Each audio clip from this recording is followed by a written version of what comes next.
Bonjour à tous.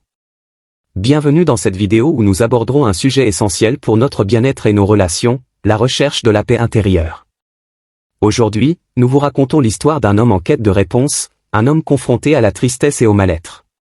C'est un voyage qui l'amène à rencontrer un moine zen, dont la réponse à ses tourments va changer sa vie. Mais quel lien existe-t-il entre nos soucis quotidiens et la simplicité de la vie ? Restez avec nous pour découvrir la sagesse de cette rencontre et comment elle peut inspirer votre propre quête de sérénité. Il était une fois un homme qui était profondément insatisfait de sa vie. Ses journées étaient remplies de tristesse et, en conséquence, il était constamment malheureux. Un jour, un de ses amis lui parla d'un sage moine zen qui se trouvait dans une ville voisine pour une courte période. L'ami suggéra à l'homme de rencontrer le moine afin de discuter de ses problèmes. Au début, l'homme hésita, mais il décida finalement qu'il n'y avait aucun mal à demander conseil au moine. Le lendemain, l'homme se rendit chez le moine. En entrant dans la pièce, il remarqua que le moine venait de terminer sa méditation et était assis calmement sur un simple tapis. L'homme s'inclina respectueusement et s'assit en face du moine. Il dit alors, « Maître, ma vie est remplie de tristesse » et commence à énumérer chacun de ses problèmes. Il conclut, « Maître, j'ai tellement de problèmes dans ma vie que je suis toujours triste. S'il vous plaît, donnez-moi une solution. » Sur ces mots, l'homme se tut, attendant que le moine réponde. Le moine le regarda avec compassion, marqua une pause, puis demanda, « Mon ami, peux-tu me dire combien d'objets rouges il y a dans cette pièce ?» L'homme fut surpris par la question du moine, pensant, « Je suis venu ici chercher une solution et ce moine me pose des questions qui n'ont rien à voir avec ma demande. » Toutefois, à contre-séhure, il regarda autour de lui, compta les objets rouges et répondit, « Monsieur, il y a beaucoup de choses rouges dans cette pièce. Ce coussin est rouge, cette pomme est rouge, le tapis est rouge, et même vos pantoufles sont rouges. Il y a bien d'autres objets rouges dans cette pièce également. » Le moine hocha la tête, puis demanda, « Maintenant, sans regarder à nouveau, peux-tu me dire combien d'objets bleus se trouvent dans cette pièce ?» L'homme, déconcerté par la question, répondit, « Monsieur, comment pourrais-je vous dire cela sans regarder à nouveau ?» Le maître zen demanda, « Pourquoi, lorsque tu cherchais le rouge, n'as-tu pas remarqué le bleu ?»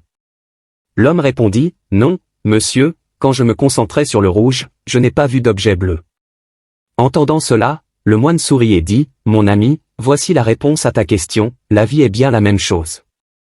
On trouve ce que l'on cherche. Tandis que tu cherchais du rouge dans cette pièce, ton esprit était entièrement focalisé dessus, si bien que tu as négligé tout ce qui était bleu. De la même manière, la vie est faite à la fois de bonheur et de tristesse, mais tu t'es tellement concentré sur ta tristesse que tu n'as pas vu le bonheur dans ta vie. Le bonheur et la tristesse sont les deux faces d'une même pièce. S'il n'y avait pas de bonheur, comment reconnaîtrais-tu la tristesse ? Et inversement, sans tristesse, comment apprécierais-tu le bonheur ? Ce n'est pas qu'il n'y a pas de bonheur dans ta vie, tu t'es juste tellement concentré sur ta tristesse que tu as ignoré le bonheur. Le moine poursuivit, « Change ta manière de voir ta vie. Cherche les moments de bonheur. Si tu déplaces ton regard de tristesse vers le bonheur, tu verras que la vie est en effet pleine de joie. La plupart des gens souffrent du même problème, vivant dans la tristesse parce qu'ils perçoivent la vie comme pleine de chagrin, oubliant que la vie apparaît telle que nous choisissons de la voir. Si tu vois la vie comme triste, elle sera pleine de tristesse. Mais si tu la vois pleine de bonheur, tu trouveras du bonheur. La vie est un mélange des deux. Ce qui importe réellement, c'est où tu choisis de concentrer ton regard. Si tu cherches le bonheur dans ta vie, tu le trouveras. Si tu cherches la tristesse, tu la trouveras aussi. Alors, cherche toujours à trouver le bonheur, même dans les plus petites choses, et souviens-toi que chaque moment passé ne reviendra jamais. Pourquoi ne pas vivre ce moment dans le bonheur plutôt que dans la tristesse ? En fin de compte, la manière dont nous choisissons de voir la vie détermine notre expérience de celle-ci. Nous avons tous des hauts et des bas, mais ce qui compte vraiment, c'est où nous plaçons notre attention. Si nous nous concentrons sur les aspects négatifs, ils finiront par dominer nos vies. Mais si nous choisissons de regarder les petites joies et les moments de bonheur, nous découvrirons que la vie peut être remplie de beauté, même au milieu des difficultés. Alors, rappelez-vous, la vie est une question de perspective. Cherchez le bonheur, même dans les moments sombres, et vous trouverez la lumière. Faites en sorte que chaque moment compte et ne laissez pas les petites pertes obscurcir les grandes victoires. Le bonheur est toujours là, il suffit de le chercher. C'était Éveil et Transformation.